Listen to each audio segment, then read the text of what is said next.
All right, so I'm going to talk real quickly about impedances in series and parallel, and then we will be done with the introductory material and we'll be ready to start solving some AC circuits, which is pretty exciting stuff. So let's go right through this series and parallel stuff real quick.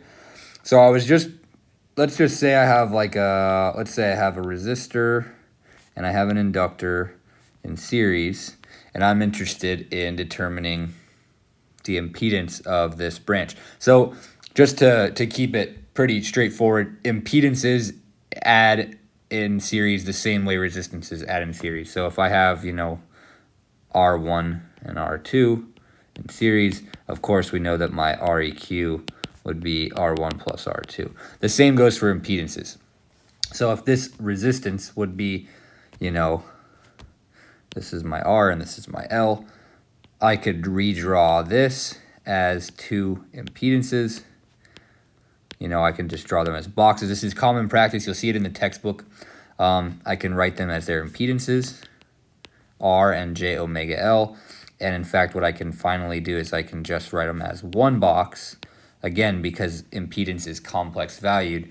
And I can just say that the impedance of this, this series combination is just R plus J omega L, and I can just treat it as a complex number where the real part of this complex number is the resistance and the imaginary part is omega L right here, the reactance of the inductor. Okay, in parallel it's the same. If I had two resistors in parallel, R1 and R2, I know I could use my 1 over REQ is equal to 1 over R1 plus 1 over R2. I could also use my product over sum, which was R2 times R1 over R2 plus R1 is equal to REQ. That's just, this is the general form, and then this top equation here is if I solve for REQ.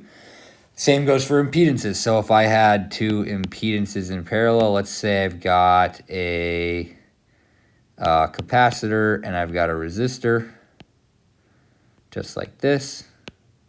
I'm interested in finding the equivalent impedance. What I could do is I can actually just, convert over to impedances. So I can draw a box here with an impedance of 1 over J omega C. And then I can draw a box here with an impedance of just R.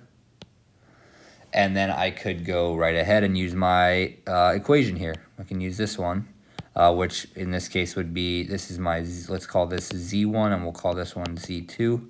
And so my equivalent would be Z1 times Z2 over Z1 plus Z2, which would be R times 1 over J omega C over R plus 1 over J omega C. And from here, it would be common practice to just multiply the top and the bottom by J omega C to get something that looks like ZEQ is equal to R over 1 plus J omega RC. That's because this J omega C and this J omega C create a 1. This J omega C multiplied by R gives me the J omega RC term, and this J omega C times this J omega C, or 1 over J omega C, goes to 1.